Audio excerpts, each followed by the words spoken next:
Hi, hello, and welcome to SJ's classes. The entire country is discussing National Education Policy 2020. The Cabinet approved the new policy and it was released on July 29, 2020. It proposes a sea change to the already existing educational system in India, and I'm sure you would like to know more about this new policy. Please watch this episode and the episodes to come to have a clear-cut understanding of this new policy. Please do subscribe so that you don't miss any of the important discussions regarding this topic. Once again, welcome to the video on National Education Policy 2020. This new policy was approved by the Union Cabinet on Wednesday, and this policy aims at a complete overhauling of the system in place in higher education. I will be giving you a very brief introduction to this new education policy in this video. Let us begin by looking at the content page. The content page shows that there are 4 parts to this new education policy. The first part covers school education. It deals with topics like early childhood care and education, foundational literacy, curtailing dropout rates, etc. The second part deals with higher education.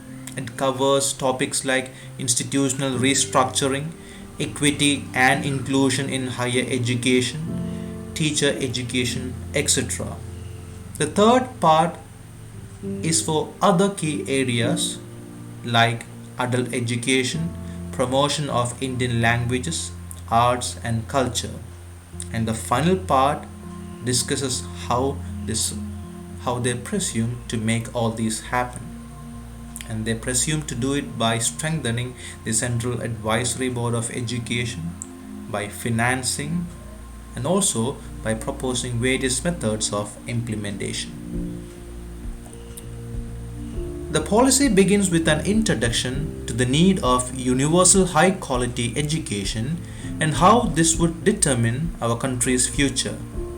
It further talks about the Global Education Development Agenda reflected in the Sustainable Development Goal 4 of the 2030 Agenda for Sustainable Development adopted by India along with all United Nations member states in 2015.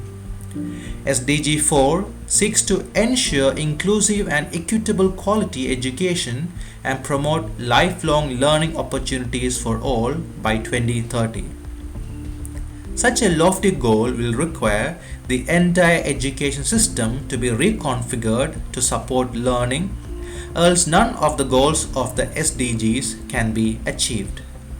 The introduction also hints at India's movement towards a developed status and how there might be an increase in the need for skilled workforce, particularly involving mathematics, computer science and data science in conjunction with multidisciplinary abilities across the sciences, social sciences and humanities.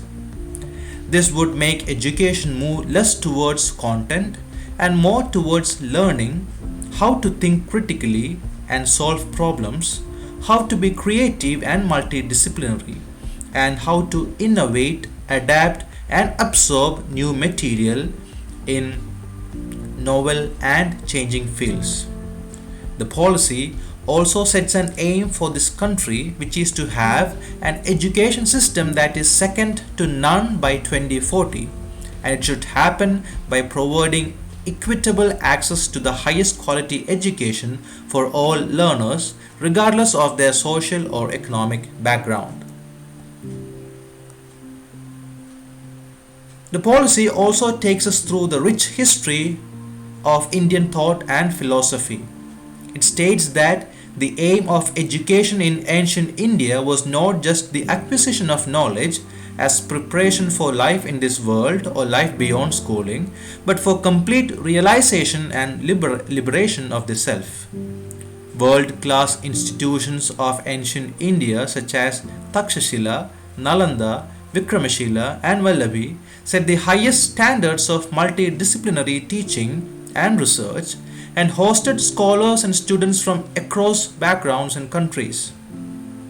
The Indian education system is one that produced great scholars like Charaka, Susruta, Aryabhatta, Bhaskaracharya, Brahmagupta, Chanakya, Madhava, Patanjali, Panini, Shankaradev and Tiruvalluvar, among numerous others who made seminal contributions to world knowledge in diverse fields such as mathematics, astronomy, metallurgy, medical science, surgery, civil engineering, architecture, shipbuilding, navigation, yoga, fine arts, chess, and more. These rich legacies to world heritage must not only be nurtured and preserved for posterity, but also researched, enhanced, and put to new uses through our education system. The national education policy sounds like something which is very favorable to teachers, as it tries to re-establish teachers at all levels as the most respected and essential members of our society. The policy states that it must help recruit the very best and brightest to enter the teaching profession at all levels by ensuring teachers their livelihood, respect, dignity and autonomy, while also installing in the system basic methods of quality control and accountability. The policy also guarantees to all students, irrespective of their place of residence, a quality education system with particular focus on historically marginalized, disadvantaged and underrepresented groups. Now let us look at some of the principles that underline the new policy. A section of the policy narrates the basic principles of the new education policy.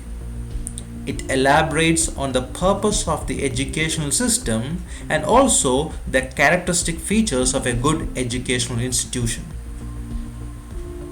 Some of the fundamental principles that would guide the new policy ahead are: recognizing and identifying the unique capabilities of the child by sensitizing both teachers and parents, giving highest priority to foundational learning, flexibility as far as education is concerned, no hard separations between arts and sciences, between curricular and extracurricular activities, between vocational and academic streams, multidisciplinarity and a holistic education, emphasis on conceptual understanding, creativity and critical thinking, human ethics and constitutional values, promoting multilingualism and life skills, focus on regular formative assessment for learning rather than the summative type,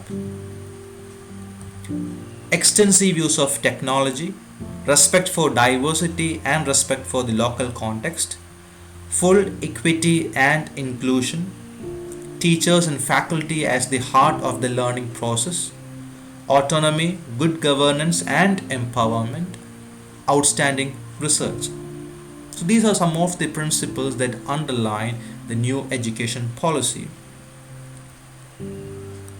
The introduction part concludes with the vision of the NEP 2020.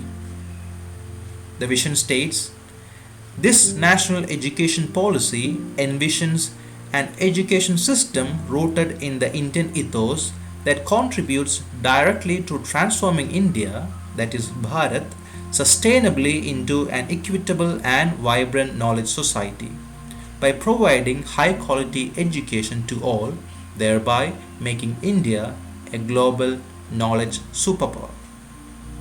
So with that, we come to the end of the introductory part of the NEP 2020. Thank you so much for watching.